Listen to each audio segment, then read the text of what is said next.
Well, hello. Welcome to Microsoft Virtual Academy. Security fundamentals. Yes, indeed. I love that.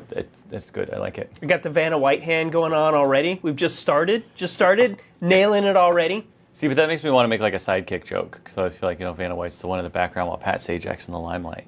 Christopher, I'm always happy to be your sidekick. I won't, though, because really, at the end of the day, I think you're doing most of the work in these particular MTA and MBA happy to do so. presentations. Happy to do so. That's good. I am too. I'm very much so. So we're here to continue the series we've started on Microsoft Technology Associate certifications with security fundamentals. We've done one of these prior up to this point, the networking fundamentals. You can go take a look at that on MicrosoftVirtualAcademy.com. And yeah, if you want to see more and more Microsoft Virtual Academy content on MTA, we're going to be bringing it to you over the next couple of weeks. What's next? Let's see. We jump right into Meet the Presenters. Oh, I guess we want to get some slides up for you over there. Just a second. Slides aren't. I forgot we're a little out of sync because you're the one showing the deck and I'm the one talking. So the slides aren't. Okay, so there's the first. That's of course. Yes, we're good. There's our first slide. So Microsoft Technology Associate. There we go. Oh, wait. Let's go back. Sorry. No, it's good. 98-367 Security Fundamentals. Christopher Chapman, me, Thomas Willingham, gentleman next to me. We talk a little bit about ourselves. IT manager and implementer, 15 years in IT, doing pretty much everything you can do. Small, medium business, enterprise, consulting, implementation, hands-on. I did phone support at one point. Everyone in IT should do phone support for a small period of time. It will teach you some of those valuable lessons in life at all. Think anything else on here is really that pertinent. Instructor, I am an MCT. I've been an MCP and MCSE since the NT4 days. I think that's it. I've taken the Microsoft Technology Associate exams in the infrastructure realm, server administration, operating system fundamentals. They're great tests. They're great knowledge. They're great for people starting out, career changers, new to IT, or maybe you're in an IT role and you're looking to advance into something a little bit more complicated. These are a great way to do that, to get you started, especially if you're new to certification, I think. Because some of our certifications, they're a little intimidating. They're a little lot to handle. They're a little meaty. They can be. They're meaty. These ones, not quite as much so. So they're a good prep for even further certifications. And my contact info is on here. You can email me at christophermva@microsoft.com or Twitter at christophermsl.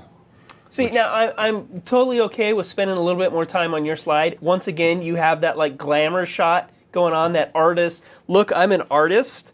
Versus me, we'll go to the next slide. I have the hipster selfie. There's nothing wrong with that. That's notice the selfie there, and I'm pensive. I was gonna say you seem more contemplative than I do. I'm a little more pensive. And honestly, one of my favorite posters is in the background. Code to Fame. It was an old home server platform contest that they ran about coding, but I just like the fact that somebody wrote code and fame on their hands. I thought that was funny. My background is I taught MCSE and Novell C&E and consulted for about 10 years. I did some courseware authoring for Microsoft Learning. Currently, I am a content developer for remote desktop virtualization for about the last 5 years. To contact me, gotthomas@microsoft.com. Feel free to contact me if you've had questions. I've had some people contact me in Microsoft. Christopher, I think you have also had some people contact you from previous courses. Yep. We actually get back to people. I've been known to answer a question or two to help people out. Always willing to help people out. Yes. Or feedback. I will say, I can be a little funny here. I got an email last week looking for tech support. Like, not the tech support team. Somebody emailed me and said, I need help fixing something. I can't remember what it was. And I was like, here's a link to our support team. They can help you out. So if you email me for tech support, not sure I'm going to be that. I mean, I'll be responsive, yes. How helpful I'll be will be relative. Well, okay, so sometimes when you receive a response from somebody, there's two levels of help. There's one, here's the help directly. The second, which I think is just as good, is here's a resource to the help you need. I think that's just as good as the help itself. Oh, I agree. We'll see how the emailer feels about it. How they feel about it? Yeah, when I get their response. I think, yeah. Okay, let's. You've met enough of us. We're good with us. Yeah, so let's dive on in. Course topics. So 98-367 Security Fundamentals. The first module will talk about understanding security layers. Module 2, authentication, authorization, and accounting. Module 3, understanding security policies. Module 4, understanding network security. And finally, Module 5, protecting servers and clients. I think as an audience, you'll find a lot of these modules will go relatively quickly. So feel free to dig in. You might want additional resources. We'll talk about those towards the end of the deck or the end of the module. And this is just a start. This is just to get people started. So once you start having those questions, feel free to use other resources to go further and go deeper. Well, I was going to say, to qualify you may find that this one goes rather quickly. It's because security is, in its own right, it's a career path. You could spend the rest of an IT career just doing security. This course is really just an intro. Here are some terms you're going to have to get familiar with. Here are some principles you're going to have to get familiar with. Here are some ideas of things you're going to do. We are going to do some demos. You're going to see a little bit of hands-on, but security is such a massive topic that they tried to keep it light enough that, well, I kind of suspect we kept the MTA light enough to get you interested, but not scare you out of. Right. Here's 45 days of in-classroom training that you might have to do. Start here. Now, this a little easier. Security is a conundrum, and especially when you're talking about network security, because networking is about allowing your users access to resources. Security is about keeping people away from resources. So when you put network security together, it's a little different. It's not just, I need to keep people out. There's also I need to ensure continued access. I need to ensure that the data isn't corrupted. I need to ensure physical protection. So there's numerous layers within this security. So there's some nuances in here that we need to take a look at. Well, and all of them with holes in them, because some people do have to get through to it. Exactly. It's really easy for me to lock down a network if I don't want anybody to get any work done.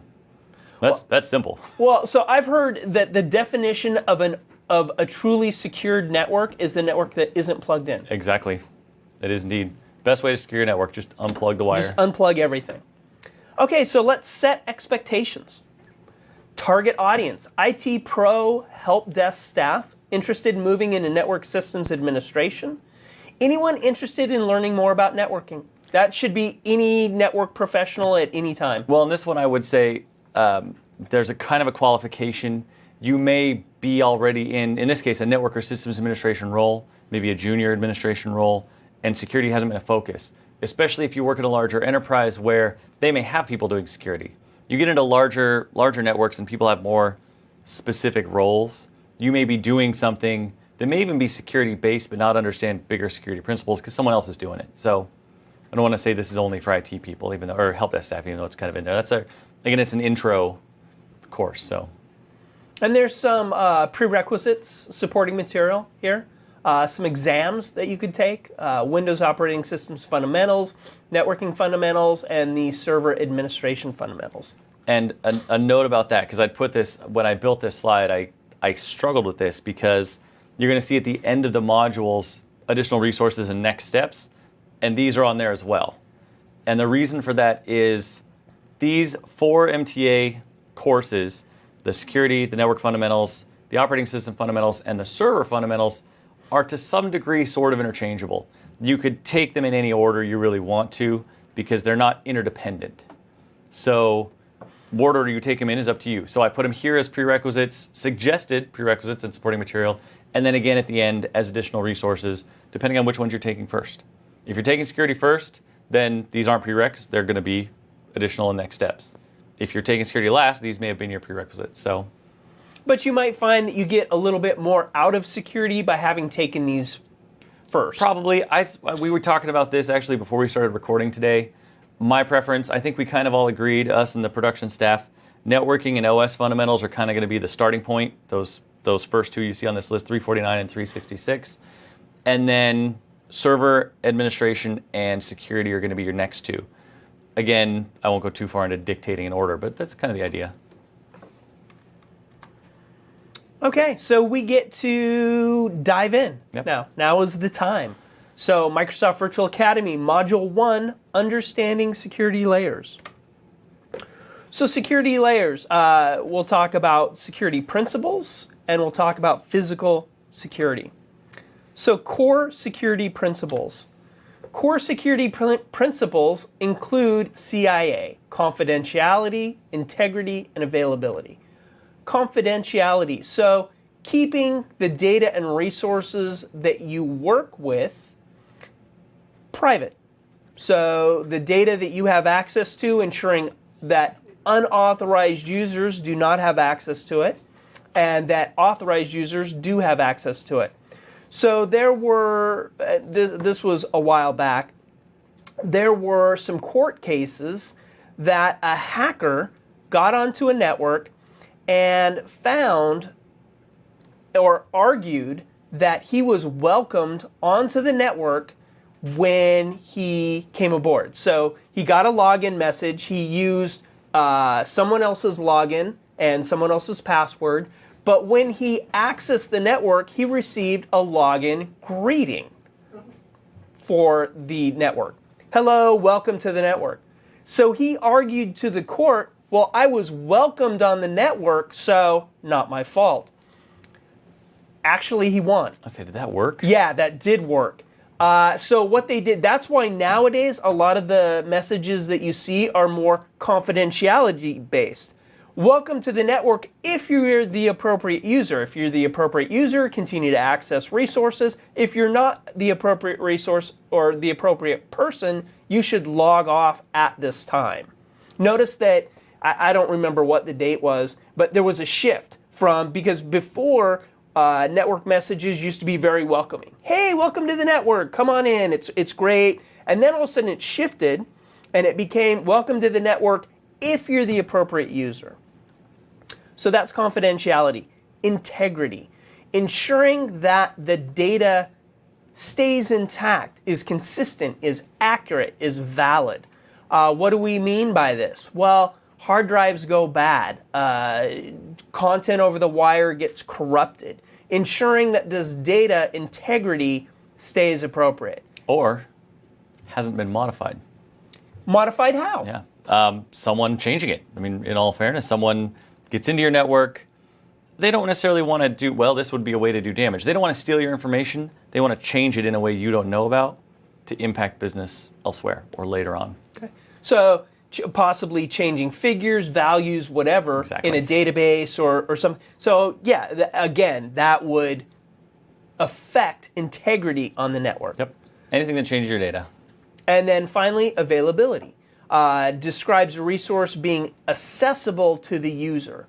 So we talk about uptime. I'm sure you've heard the term uptime or service level agreements. Service level agreements basically refer to what availability and integrity should the data have for resources for users to connect to. Mm-hmm.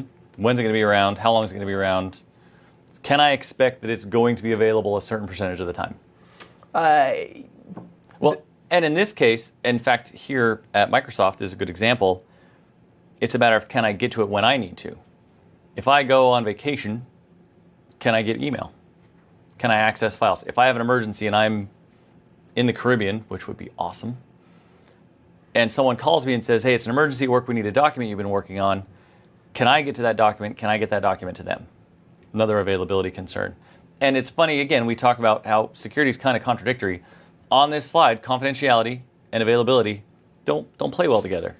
We want to lock all this data down. We want to keep it secret away from people. But we also want to make it available and make sure people can get to it in as many ways as possible in some cases. But the appropriate level at the appropriate time. Yep. Let's talk about lease privilege, attack surface, and social engineering. Lease privilege deals with, as a user, when I access a system, I should only have least privilege as what's needed. If I constantly log into a system as the admin and I don't need to, whatever happens to me as that user on the system as admin affects the whole system. If I make a mistake I wipe out data, it has greater impact. If instead I log in as a user with less privilege and I get a virus, I wipe out data, I'm less likely to have a system-wide impact and more just it affects me as opposed to it affects the system. Or, and this is a classic one for me, I love talking about this, if you leave your computer unlocked and go get a drink. So I've worked in IT departments for a long time, and the help desks I've worked on, where I won't say punished people, but we educated people in that you don't want to walk away from your desk and leave your computer unlocked. Well, what happens if you walk away and your computer's unlocked? What does that give others access to? Whatever you have access to. So if you're an administrator, or if you have access to things you shouldn't or don't need access to, I sit at your desk, I now have access to all of that. And honestly, to modify data, to corrupt data, to do something malicious, that can only take 10 to 30 seconds. I mean, you don't need a long time to get something like that done. I have a sort of an example, although it's not a least privilege issue because it was email-based, and email you have to have access to. But I did have a manager have to buy an entire team lunch because he walked away from his computer with the keyboard unlocked. Send an email out to the whole team. You guys are great. You're amazing. You're so good. I want to buy lunch for the whole team. In appreciation. He was not at his desk at the time. Huh. So But he he wasn't, did it. He Yeah. wasn't necessarily the person who's... Oh, which this brings up a great example of when something is done with your user account, it's assumed that you did it, whether you're at your desk or not. So, least privilege, and Christopher brings up a great idea of when you leave your computer, you should probably lock it. Which kind of plays the integrity. Integrity, exactly. Attack surface. What attack surface refers to is computers, servers, workstations have areas that they can get to. Part of computer networking is allowing or enabling computers on the network to talk to each other. This is awesome, except when computers try to maliciously interfere. And it's not necessarily computers, but users on computers. Attack surface, what could this refer to? So you have a server that hosts a web server. If it's hosting a web server, there's certain ports that you need open, 80, 389, 80 for HTTP, 389 for HTTPS. Which we talk about in the Networking Fundamentals course. Oh, we do. Yes. We do. It's, MBA plug completed. Notice how I'm bringing it together here. Yep. Bringing it together. So there are certain ports, I keep saying points, there are certain ports that you don't need open. And if they're open, that enables users to access those ports. The mail port, the RDP port. If you don't need those ports open, you should probably close them. So ensuring that the surface that your computer projects to the internet is as shut down, and not even the internet, the network, is as shut down as possible and has as few entry areas as possible. Yep. Social engineering. This one's my favorite. People if I'd don't ever even, gone into security, it would have been this. people don't even think of social engineering. Calling the help desk. That's why it works. Yeah, calling the help desk. Hi, I'm sitting at computer 5, and I can't get on the network anymore. My name is, Jane Doe, and I'm locked out. Jane, you have a male voice. I have a little bit of a cold today, which is why I was away from my desk. But now that I'm back, I've lost my password. Can you reset my password for me? Oh, sure, Jane, we're happy to do that. Because help desk people, for the most part, want to help you. Sometimes you don't get the help you want. It's not like they're sitting there thinking, I don't want to help this person. They do. Have you? So you haven't worked on a help desk, is what you're saying? Oh no, I've worked on. Well, I imagine, but I've had those days when I'm like, no, okay, that's there ways I can not help people and not get fired at the same time? But yeah, no, I get what you're saying. But yeah, so they want to be helpful. Yep. So social engineering is basically Okay, so one thing that was pointed out to me, and I'm going to point this out just to keep myself from doing it. I said basically a ton last course. A ton. So I'm weaning myself off that word. I need some method. I need like a quarter jar or something. There you go. There you go. Yep. Okay. Back to social engineering. So just interacting with somebody in a friendly manner. And the problem here is when somebody authoritatively comes to someone to request help, normally people will help them. And that's where social engineers get their foot in the door is they come and authoritatively say, hey, I belong on the network. Will you help me? The help desk says, oh, sure, I can help you with that. And then they gain entrance into the network.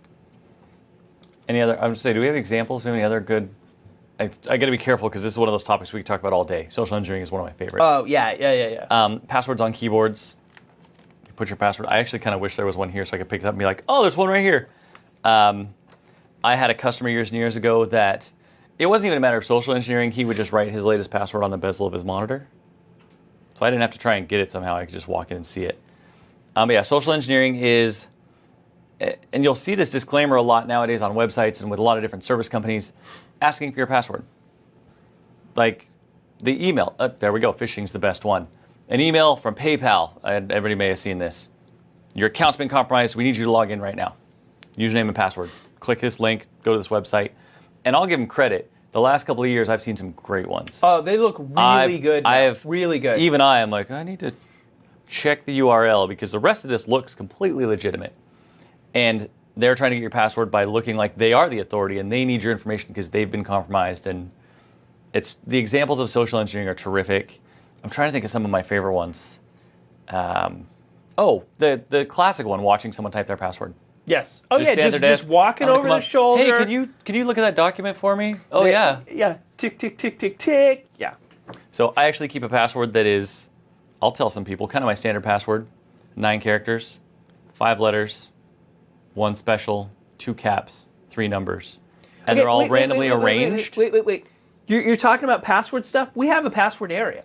We have a password section in the... I think you're foreshadowing. Sort of. But in the conversation of social engineering. So I'll tell people they can actually watch me type my password because it's confusing enough and I type it fast enough that they're not actually going to be able to sit there and figure it out unless I do it 3 or 4 times in a row. Another little trick. Most people don't want to do that though. Who here, I wish I could get a show of hands, who here wants a password that is a random arrangement of letters, numbers, and special characters? Yeah, for the most part, I don't. Yeah, no, most people don't want that. No, instead... I'll kind of give how I use my passwords. For my passwords, I use 2 words. 1 word, static. Okay. I actually found this out, or I started using this when I was on a networking team. So we were on a networking team. We had 1 password that was, or 1 word that was static, and then the second word is what would change. So you could actually talk within the area of what that second word was. So let's say your static word is like plant, _plant. So now when the password is changed, I just come up to you and go, hey, Christopher, it's blue today. Okay. So now you know blue _plant. Makes sense. We can all, within our area, talk about the password openly, but people still don't have the overall password scheme. That makes sense. That actually makes it a bit easier. Here at Microsoft, we have to change our passwords every 90 days, 120? I think it's 90 days. We have to change our password every so often. It gets confusing. After you've been here 8, 9 years, you're like, oh, wow, what have I used? What haven't I used? We'll talk about password policies later. Yep. So you can't repeat passwords. It becomes confusing about what you have and haven't used. With these 2-stage passwords, I can leave my 1 password just taped to my monitor, and people aren't going to get it. People aren't going to get that second portion. But still don't do that. Yeah, it's not best. It's not best. I actually have a lock on my door.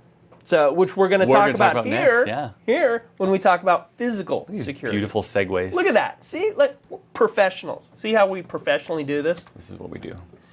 Risk management. So, what we're talking about here in risk management is responses.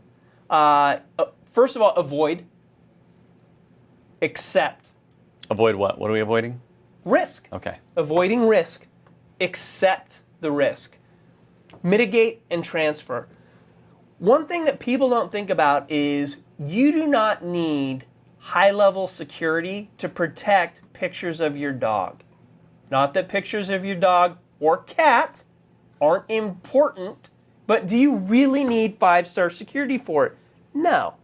You need an appropriate level of security for what you're protecting. Let's talk about protecting social security numbers of the employees at your company.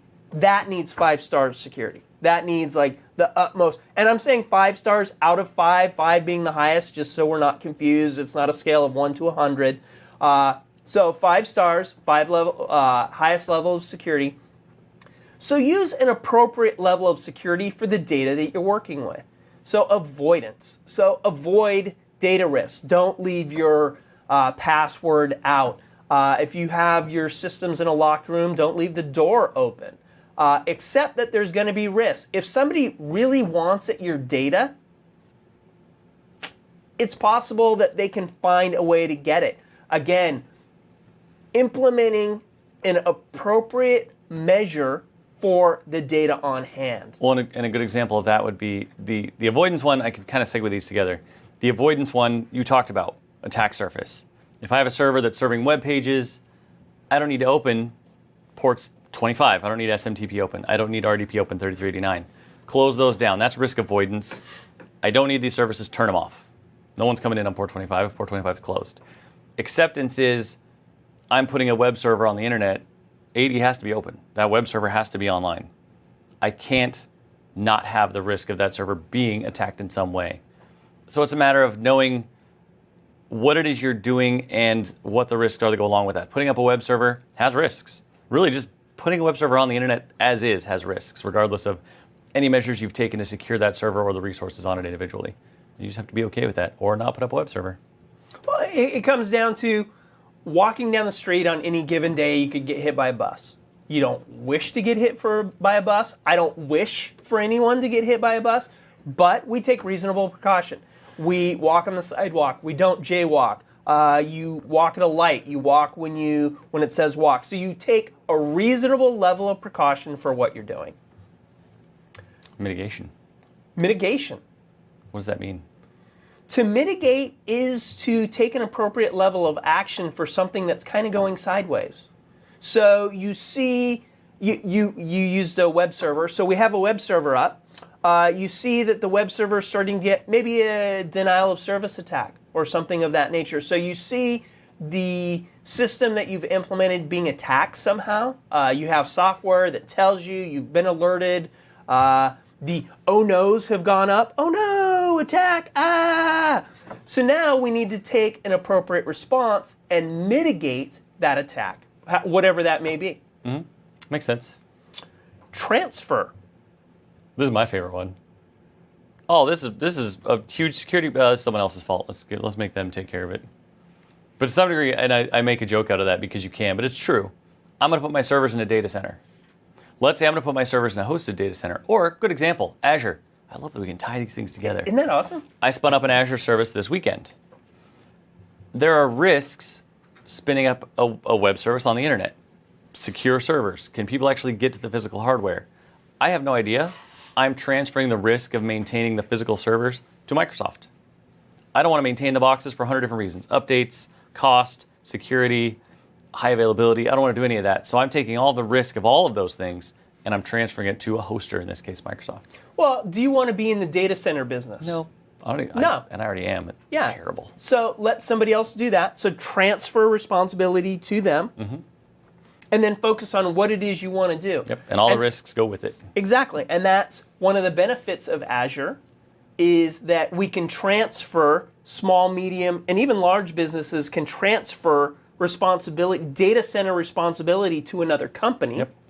In this case, Microsoft, to handle that. And then they can focus on, developers can focus on developing and not the underlying technology. And then Microsoft, to go back to that list of 4, Microsoft gets to avoid and mitigate the risks. Exactly. Next, physical security. Physical security is your first line of defense. You can achieve this by using access control at different layers. Layers sounds really technical. It's not really technical. It's more conceptual. I'll show you here in just a second. And then defense in-depth approach. So having a multi-tiered or multi-layered level of approach. And now, I will make a note here. Defense in depth applies to physical security and logical or technological security. So here we're just putting it in the context of physical. We'll talk more about it as we go through other sections. Defense in depth. So external perimeter. So can somebody even get on the property that your servers are hosted in and get in the building? Step one. Step one. Security cards. Yep, we already have. You may have these. You may already use them. Yes, you have your security card. You swipe the security card. It allows you to get in the building. So now we have one level of security. So we have an external perimeter security. This external perimeter security can be breached.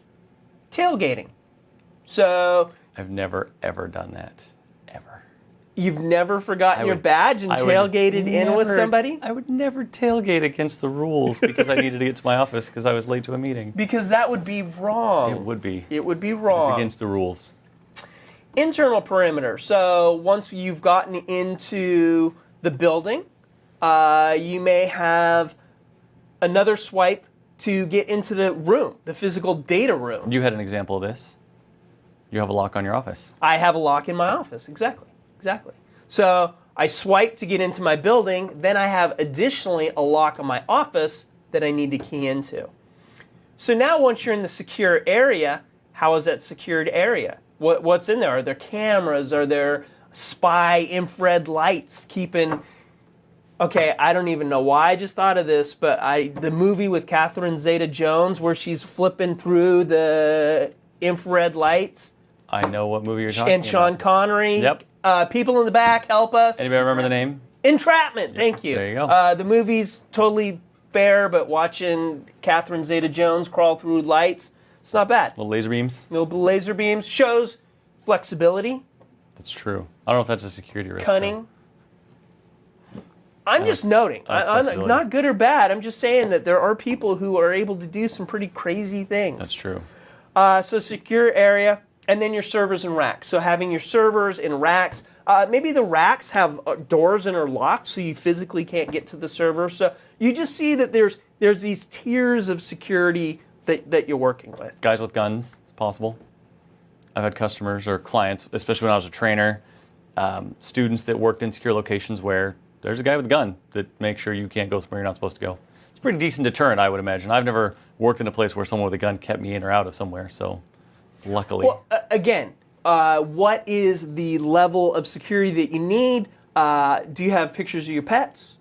Or do you have social security numbers and banking numbers for major companies? Yep. So we've got external, in this case, in the examples given, external network or external security, cards, locked doors, internal security, additional locks, additional card readers, maybe a person. Here at Microsoft, we have a receptionist who is, to some degree, a security barrier.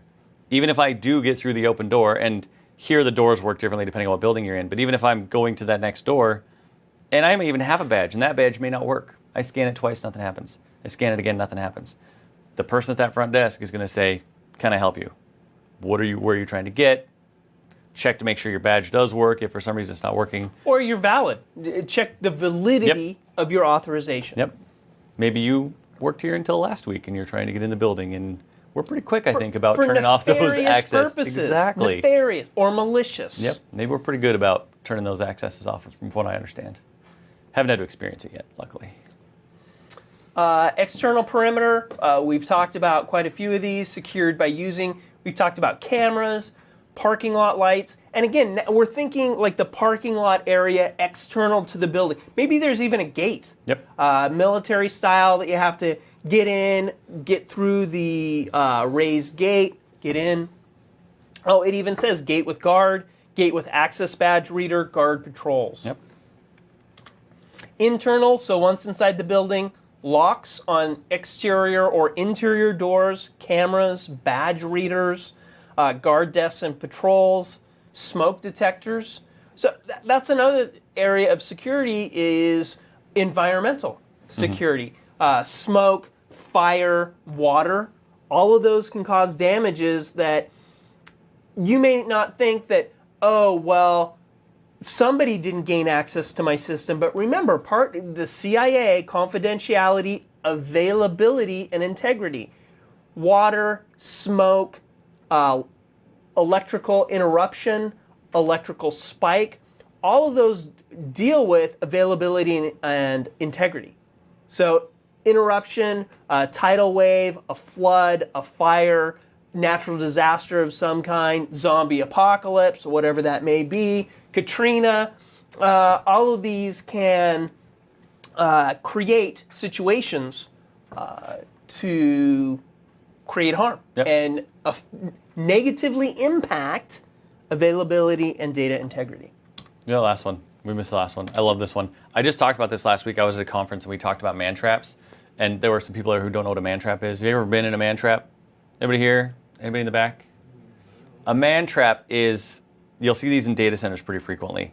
You walk into, and in some cases they're physically trapping in the way they're built, but not always. Sometimes it's just a series of doors. You walk through one door, that door closes and locks. The single gate doors with the guard in between. Yes.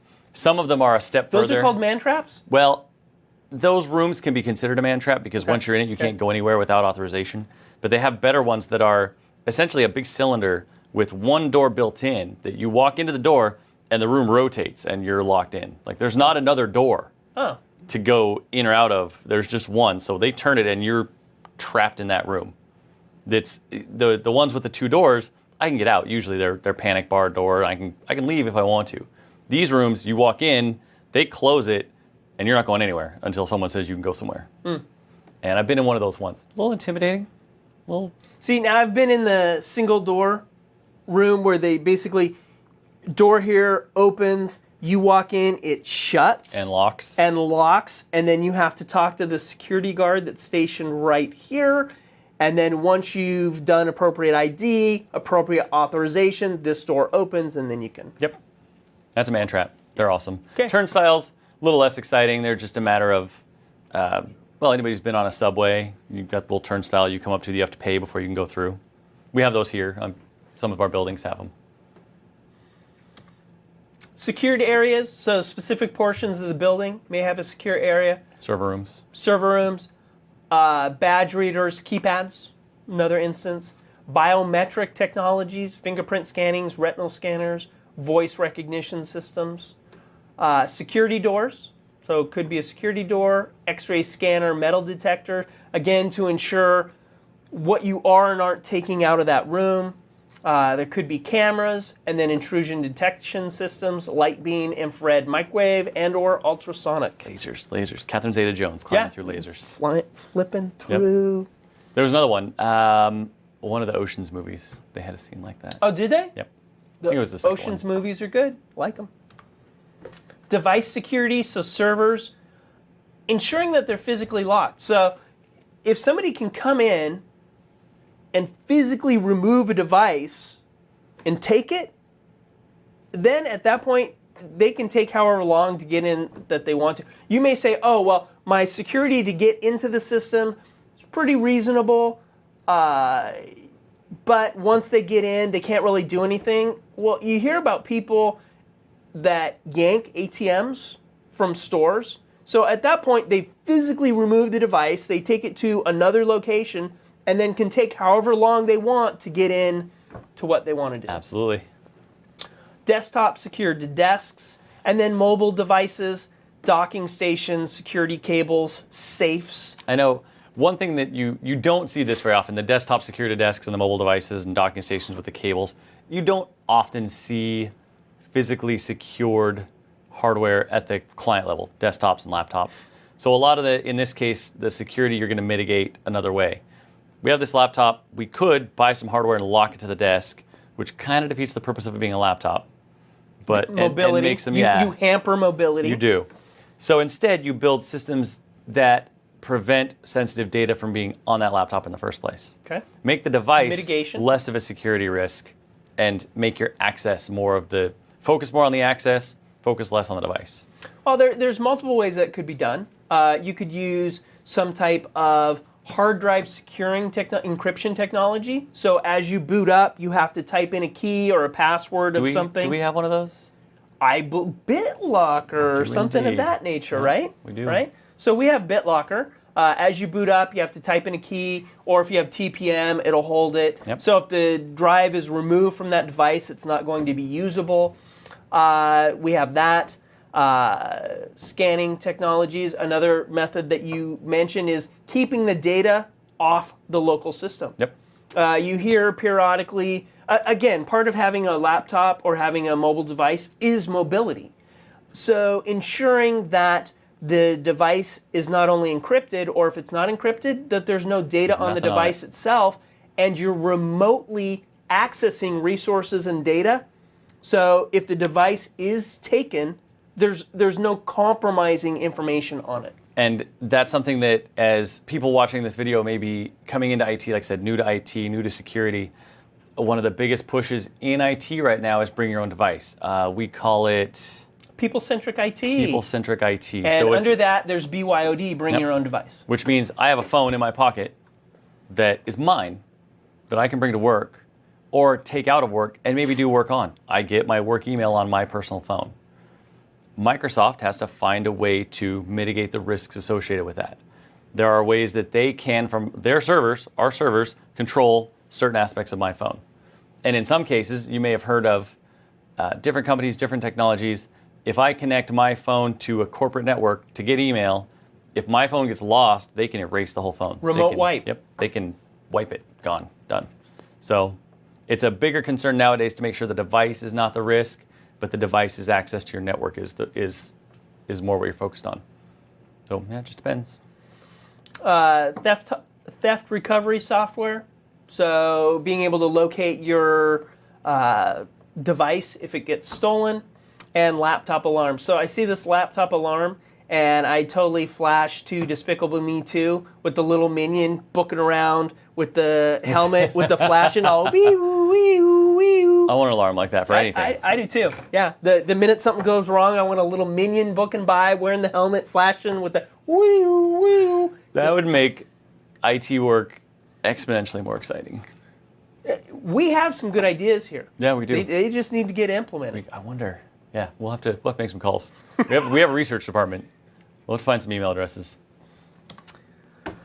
We're at the end. Awesome. So additional resources and next steps. As we mentioned before, this course isn't to cover everything. It's to get your feet wet, give you some ideas. One thing we want to ensure is that you, from this course, have the ability to go out and become a bit more self-sufficient. One of those resources is Microsoft.com/learning. So look around on that website and you'll find a lot of great resources. Yeah, in fact, on this slide, we've got instructor-led courses and exams and certifications in those second two columns. To find all of that information, you can go to Microsoft.com/learning and find it. Courses, we have a class locator that'll help you find a place near you. You can take the course if you want to get in and get your feet wet, get your hands dirty, actually, in this case, because they're going to be hands-on courses. And places to take, schedule, sign up for the actual exams once you've completed either this course or an instructor-led course. The books usually find online. We do ebooks a lot. Different vendors sell different books. Microsoft Press is obviously our preferred publisher for books. And I'm trying to think of anything else in this case. Again, to revisit what I talked about in the prerequisites, a lot of the things here you saw in the prerequisites, it really just depends on the order in which you're doing these courses. So some of these you may have already done at this point if you're watching this one. Some of them you may not. And I included at the bottom of the instructor-led and exams 20410, installing and configuring Windows Server 2010, and exam 7410. That's the first of our MCSA series, Microsoft Certified Systems, I think it's Administrator these days. Administrator, I think. They change them from time to time. This is where once you finish the MTAs and you're getting into really wanting to then dive into the Microsoft world, learn about our technologies very specifically, our implementations of security, of networking, the MCSE track's where you're going to start usually. So that's the first exam and course in that track. And then the exams and certifications? Yep, that's all. It's all same place. And take the course, take the test. We've had a couple of people email us and tell us that this course prepared them for the MTA certs. So yeah, which is great. That's terrific. Which is great. Oh, and by the way, Price for MVA content, how much does it cost to join the site or to take the courses? Nothing. Nothing at all. Knowledge for free. Exactly. Come take some classes. The MVA courses are really, really good, taught by a variety, typically subject matter experts taught by some of the best you can find. You can't beat that. I mean, you're not going to find, that's one of the benefits. You're not going to find that in a classroom. Not that the instructors aren't good and very knowledgeable, but now you're talking about you're being taught a course by the people who are developing the technology, creating the technology. Can't beat that. You can't. Most of the time. I don't know. We'll see. They may be good at creating and developing and designing technology, but and not so good at talking their to ability the people to teach you about it may not be so good. Remains to be seen. No, we've got great presenters in MBA, so all of our, I said every single course is amazing. So come on back, take some classes. Yeah, and we'll be back for Module 2 at some point. Exactly. Great. Thanks for coming.